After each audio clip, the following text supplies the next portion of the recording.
hermanos. La predicación del día de hoy se titula Dios sustenta su iglesia, y para ello, hermanos, los invito a tomar la lectura del libro de Mateo, capítulo 16, versículo 18. Mateo 16, versículo 18.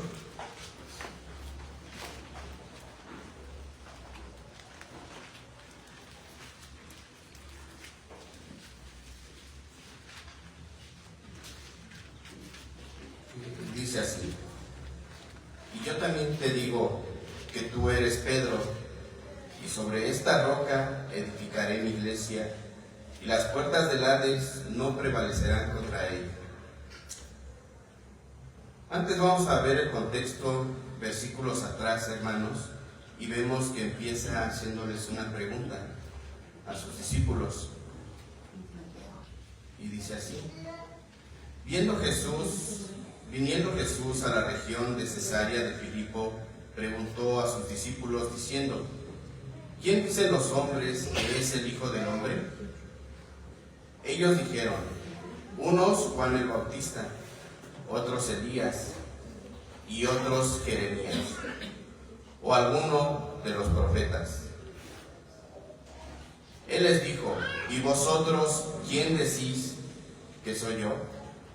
Respondiendo Simón Pedro dijo: tú eres el Cristo, el Hijo de Dios viviente. Entonces le respondió Jesús: bienaventurado eres, Simón, hijo de Jonás, porque no te lo reveló carne ni sangre, sino mi Padre que está en los cielos. Y yo también te digo que tú eres Pedro, y sobre esta roca edificaré mi iglesia, y las puertas del Hades no prevalecerán contra ella. Y a ti te daré las llaves del reino de los cielos, y todo lo que atares en la tierra será atado en los cielos, y todo lo que desatares en la tierra será desatado en los cielos. Vemos la presentación, hermanos, de Cristo como el Mesías esperado, el cumplimiento de la promesa anunciada desde el Edén y que fue profetizado en el transcurso de los tiempos. Vemos la declaración divina de nuestro Señor y Salvador. Y recordemos también, hermanos, que el libro de Mateo se escribe para una comunidad judía de esos tiempos, y entendemos que el término iglesia quiere decir eclesia, es asamblea, porque sí, hermano, en estos momentos estamos en la asamblea principal, en la comunión de los santos y en el aposento alto. Recordemos que la iglesia no es el lugar, iglesia somos todos nosotros. Y como cada domingo, la iglesia del Señor se reúne para alabarlo, para recibir ministración de la palabra por el Espíritu Santo,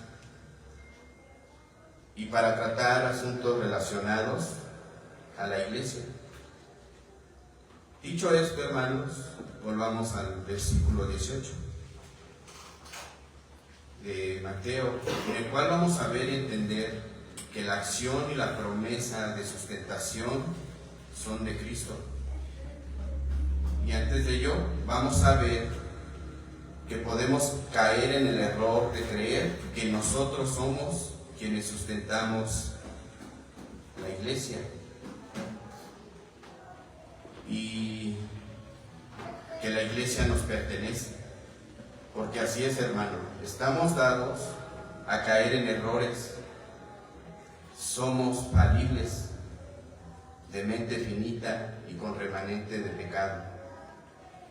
Y también vamos a ver algo que es hermoso, hermanos, y es que Dios nos permite ser colaboradores en su iglesia y ser parte del avance de su reino, y también ser partícipes de sus decretos eternos.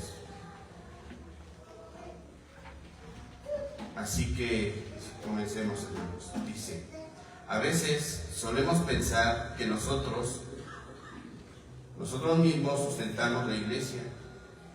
Actuaremos de esa manera, por decirlo así, y no lo diremos, pero sí lo pensaremos, lo actuaremos de esa manera, y porque antepondremos nuestra confianza en las personas, en nosotros mismos, antes que en Dios. Y en la Biblia vamos a encontrar que sí se dan estos sucesos, hermanos. Y así le sucedió al rey David. Acompáñenme a la lectura, hermanos, del libro de Primera de Crónicas. Primera de Crónicas, capítulo 21, del versículo del 1 al 7, hermanos. Primera de Crónicas, del capítulo 21, del versículo 1 al 7.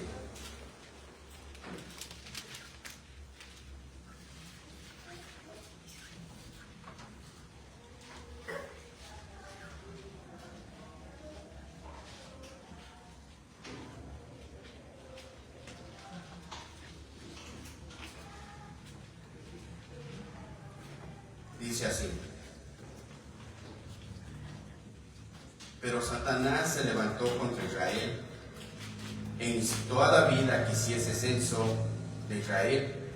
Y dijo David a Joab y a los príncipes del pueblo: id a hacer censo de Israel desde Bersaba hasta Dan.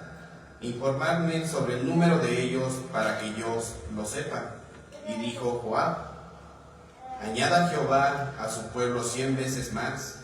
Rey, señor mío, ¿no son todos estos siervos de mi señor? ¿Para qué procura mi señor esto? ¿Que será para pecado a Israel? Mas la orden del rey pudo más que Joab. Salió por tanto Joab y recorrió todo Israel y volvió a Jerusalén y dio la cuenta del número del pueblo a David. Y había en todo Israel 1.100.000 que sacaban espada. De Judá 460.000 hombres que sacaban espada. Entre estos no fueron contados los levitas ni los hijos de Benjamín, porque la orden del rey era abominable a Joab. Asimismo, esto desagradó a Dios e hirió a Israel. David ordenó un censo militar, queriendo poner su confianza en el número de militares, en lugar de confiar en el poder de Dios para la defensa de la nación. David empezó a confiar en el número de su ejército. Estaba cuantificando su poder, su fuerza militar, teniendo un sustento por capacidad propia.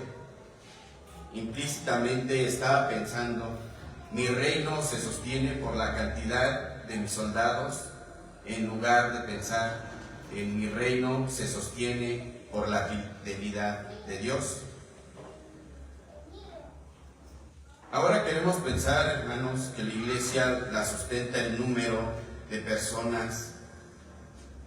Mientras más personas en una iglesia, más sustento. Y queremos ver lleno el lugar. Pero déjame decirte, hermano,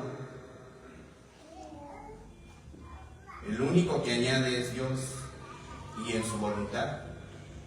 Y esto lo dice en el libro de Hechos, el capítulo 2, 47, que dice así: alabando a Dios y teniendo favor con todo el pueblo, y el Señor añadía cada día a la iglesia los que habían de ser salvos. Así que no te preocupes, hermano, por el número de personas.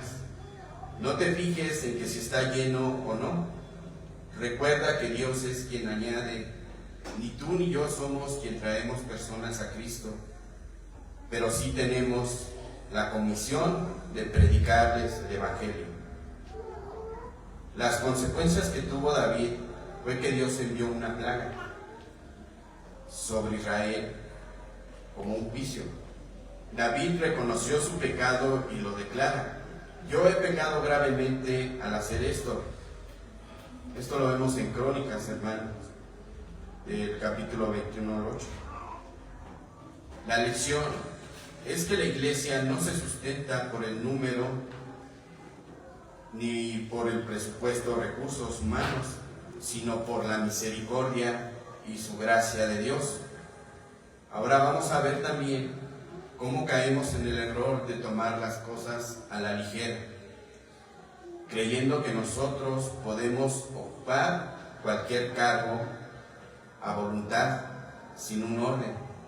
Porque así es, hermano, Dios nos dio un orden, una instrucción de cómo debe ser adorado, de cómo llevar el aposento alto.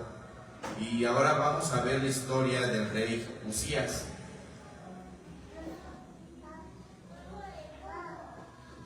El rey Uzías anduvo en los caminos de Jehová y persistía en buscar a Dios, y Dios le prosperó y le dio victoria sobre los filisteos, y Dios lo prosperaba. La situación de Uzías comenzó como un rey fiel, y Dios le dio gran éxito y poder. Su fama se extendió muy lejos, porque fue ayudado maravillosamente hasta que llegó a ser poderoso. Dice en Segunda de Crónicas, capítulo 26, del versículo 16 al 20, dice así: Mas cuando ya era fuerte, su corazón se enalteció para su ruina, porque se rebeló contra Jehová su Dios, entrando en el templo de Jehová para quemar incienso en el altar del incienso. Y entró tras él el sacerdote Azarías, y con él 80 sacerdotes de Jehová, varones valientes. Y se pusieron contra el rey Uzías, y le dijeron: No te corresponde a ti, oh Uzías, el quemar incienso a Jehová, sino a los sacerdotes, hijos de Aarón, que son consagrados para quemarlo. Sal del santuario, porque has prevaricado, y no te será para gloria delante de Jehová Dios.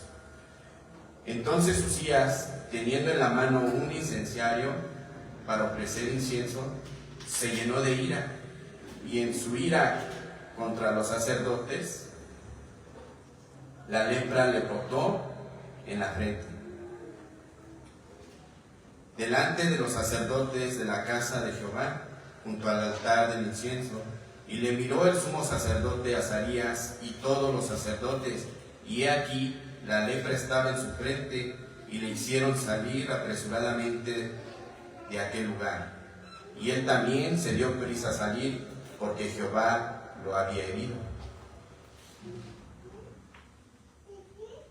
Orgullo por el éxito, como lo vemos en estos versículos. Mas cuando ya era fuerte, se enalteció su corazón para su ruina, el rey Uzías. El éxito que Dios le había dado lo llevó a creer que era por sus propios méritos, usurpando el sacerdocio dentro del templo para quemar incienso, un rol exclusivo, hermanos, de los sacerdotes, pensando que él era tan importante y exitoso que incluso podría tomar el lugar que Dios no le había dado. Dice: yo mismo puedo sustentar la adoración a mi manera. Y vemos la consecuencia. Dios lo hirió con lepra, y al instante y murió leproso, aislado, excluido de la casa de Dios. Tanto que meditar, hermano. Dios nos libre de querer usurpar un lugar en el que Él no nos ha puesto. Recordemos que Dios es un Dios de orden, y algo que nos ha permitido aprender también es que un ministerio no estorba otro ministerio. Así que tengamos cuidado de querer pensar que le ayudamos a Dios, o de no respetar las autoridades que Él pone en su iglesia. Recuerden, Dios es quien pone, y nosotros tenemos que respetar las autoridades, y esto siempre y cuando estén actuando conforme a las Escrituras. Lo que te toca a ti y a mí, hermano, es estar orando por nuestros pastores, diáconos y los encargados de cada ministerio. Vemos más ejemplos en la Biblia que nos muestran personajes que buscan tener poder influencia o reconocimiento, y vemos la manera en la que son severamente reprendidos. Por los apóstoles vemos a un personaje llamado Simón el Mago. Te invito, hermano, a que me acompañes en la lectura del libro de Hechos, del capítulo 8, del versículo 13 al 23.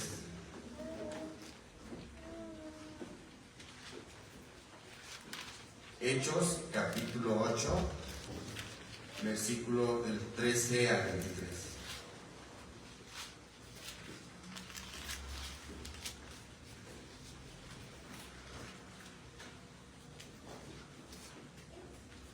Dice así: también creyó Simón mismo, y habiéndose bautizado, estaba siempre con Felipe, y viendo las señales y grandes milagros que se hacían, estaba atónito.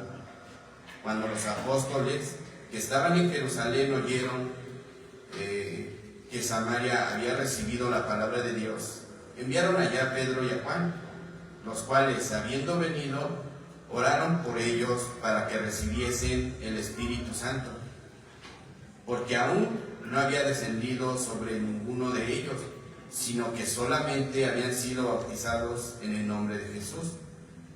Entonces les imponían las manos y recibían el Espíritu Santo. Cuando vio Simón que por la imposición de las manos de los apóstoles se daba el Espíritu Santo, les ofreció dinero, diciendo: dadme también a mí ese poder, para que cualquiera a quien yo impusiere las manos reciba el Espíritu Santo.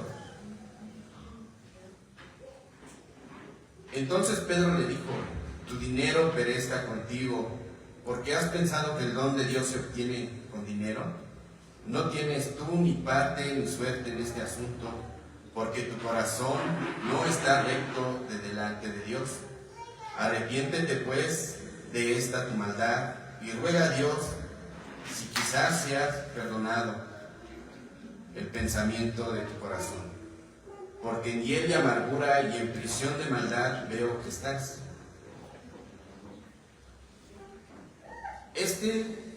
Simón, teniendo una intención usurpadora, queriendo obtener algo que solo es de Dios dar, queriendo obtener autoridad, una evidente intención de usarlo para su propio prestigio.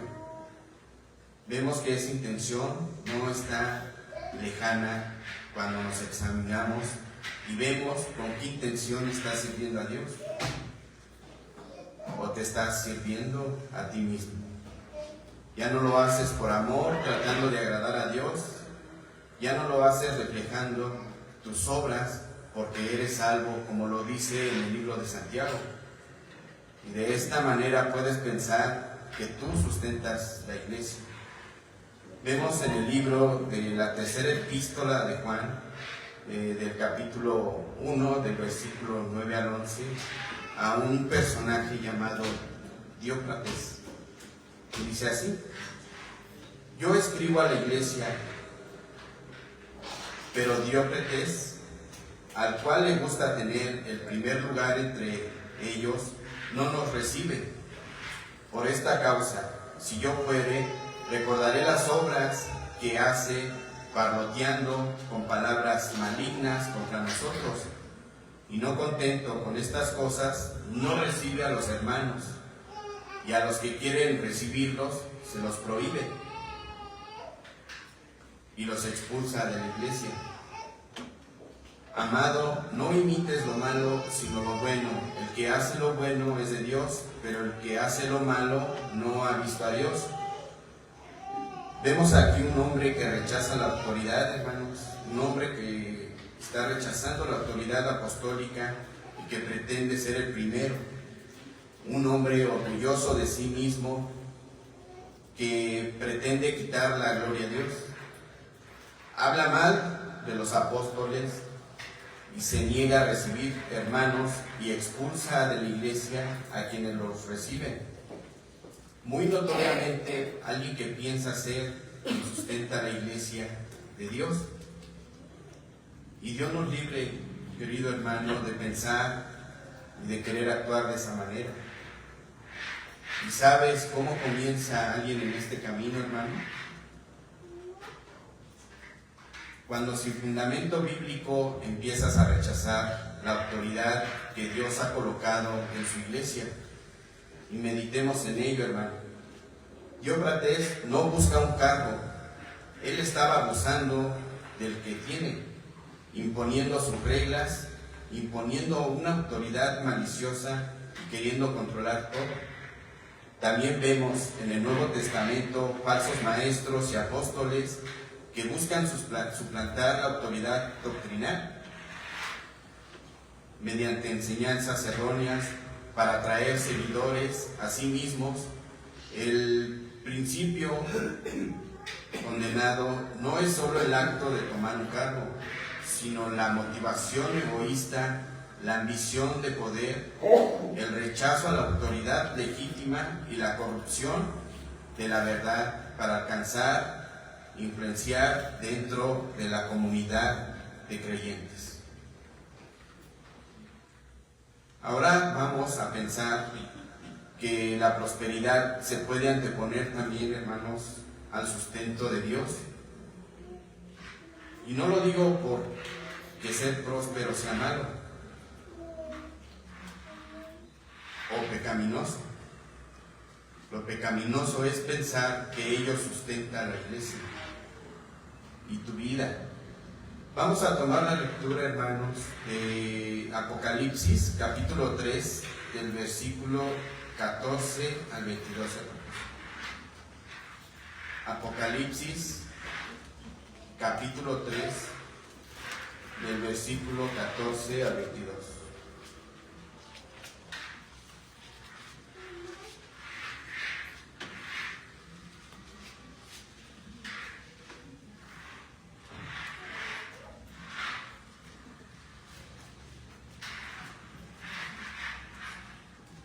Y dice así, hermanos: y escribe al ángel de la iglesia en la Odisea: he aquí el Amén, el testigo fiel y verdadero, el principio de la creación de Dios, dice esto: yo conozco tus obras, que ni eres frío ni caliente. Ojalá fueses frío o caliente, pero por cuanto eres tibio y no frío ni caliente, te vomitaré de mi boca. Porque tú dices: yo soy rico y me he enriquecido y de ninguna cosa tengo necesidad. ¿No sabes que tú eres un desventurado, miserable, pobre, ciego y desnudo? Por tanto yo te aconsejo que de mí compres oro refinado en fuego, para que seas rico, y vestiduras blancas para vestirte, y que no se descubra la vergüenza de tu desnudez. Unge tus ojos con colirio para que veas. Yo reprendo y castigo a todos los que amo. Sé pues celoso, arrepiéntete. He aquí yo estoy a la puerta y llamo. Si alguno oye mi voz y abre la puerta, entraré a él y cenaré con él y él conmigo. Al que venciere, le daré que se siente conmigo en mi trono, así como yo he vencido y me he sentado con mi Padre en su trono. El que tiene oído, oiga lo que el Espíritu dice a las iglesias.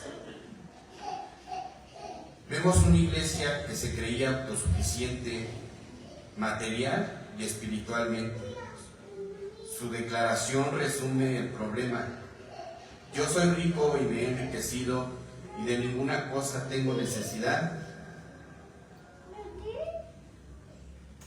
En Apocalipsis 3:17, ellos creían que su riqueza material era indicio de su solidez espiritual.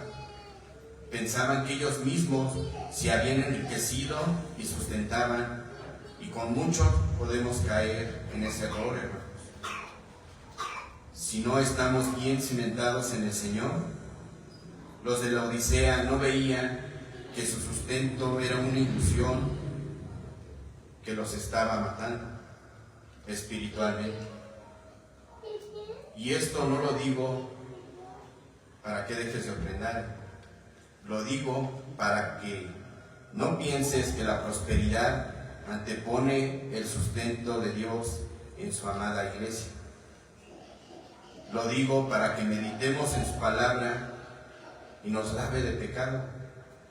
Y si en algún momento pensaste que el dinero sustenta o puede sustentar la iglesia, arrepiéntete tú. Recuerda que de él es el mundo y lo que en él hay. Que no se te olvide que él es el creador del cielo, de la tierra y de las estrellas. Y él dará conforme a su voluntad. Él sustentará, hermanos. Ahora vamos a ver también cómo podemos caer en el error de pensar que por nuestra carne sustentaremos la iglesia. Y aunque se escuche muy desatinado lo que acabo de decir, hermanos, te voy a presentar un caso que quizás recuerdes. Vamos al libro de Gálatas, en el capítulo 3, del versículo 1 al 18. Gálatas, capítulo 3, versículo del 1 al 18.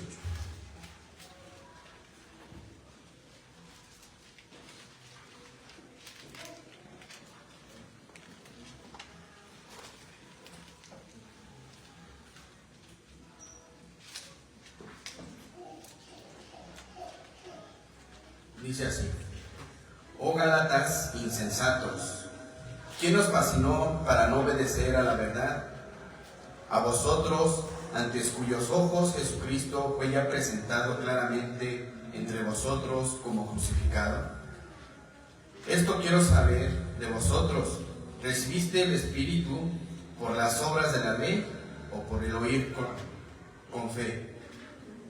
Tan necios sois, habiendo comenzado por el Espíritu, ahora vais a acabar por la carne. Tantas cosas habéis padecido en vano, si es que realmente fue en vano. Aquel pues que os suministra el Espíritu y hace maravillas entre vosotros, ¿lo hace por las obras de la ley o por el oír con fe? Así Abraham creyó a Dios y le fue contado por justicia. Sabed por tanto que los que son de fe, estos son hijos de Abraham. Y la Escritura, previniendo que Dios había de justificar por la fe a los gentiles, dio de antemano la buena nueva a Abraham, diciendo: en ti serán benditas todas las naciones, de modo que los de la fe son bendecidos con el creyente Abraham.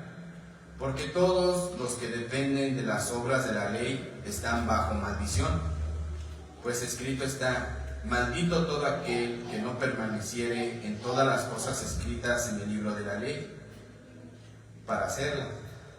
Y que por la ley ninguno se justifica para con Dios. Es evidente por qué. El justo por la fe vivirá, y la ley no es de fe, sino que dice: el que hiciere estas cosas vivirá por ellas.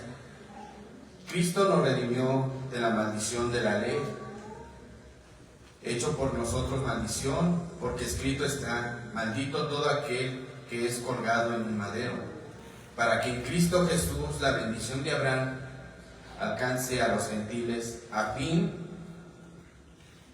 de que por la fe recibiésemos la promesa del Espíritu. Hermanos, hablo en términos humanos. Un pacto, aunque sea de hombre, una vez ratificado, nadie lo invalida ni le añade. Ahora bien, a Abraham fueron hechas las promesas, y su simiente no dice a las simientes, como si hablase de muchos, sino como de uno, y a tu simiente, la cual es Cristo. Esto pues digo: el pacto preeminente ratificado por Dios para con Cristo. La ley que vino 430 años después no lo abroga para invalidar la promesa, porque si la herencia es por la ley, ya no es por la promesa. Pero ahora Dios la concedió a Abraham mediante la promesa. Los Gálatas, hermanos, también son un ejemplo de confiar en el autosustento. Los Gálatas, que comenzaron en el Espíritu, cayeron en la trampa de pensar en su perfección espiritual. Pensaban que venía por guardar la ley, obras humanas, pensar del espíritu a la carne. Meditemos, hermanos, y miremos a los judaizantes, que añadían carga que ni ellos podían llevar. Medita, hermano, antes de que tropieces y hagas tropezar. Pablo les pregunta: ¿tan necios sois, habiendo comenzado por el Espíritu, ahora vais a acabar por la carne? ¿Creer que podemos sustentar o perfeccionar nuestra salvación o la vida de la Iglesia mediante reglas, esfuerzos humanos, es un grave error? Le robas la gloria a Dios, y esto implica que el poder inicial de Dios no fue suficiente y que necesitas ser completado por esfuerzo humano.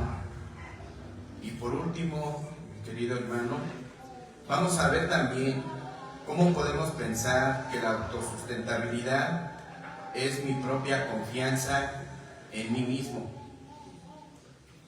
en realizar las cosas y apoyarme en mis fuerzas, en mi conocimiento, en mi destreza, olvidando que todo lo bueno que hacemos proviene de Dios.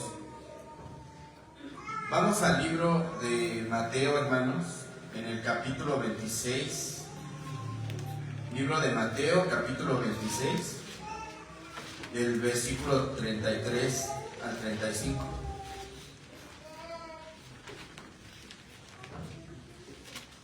Mateo, capítulo 26, del versículo 33 al 35.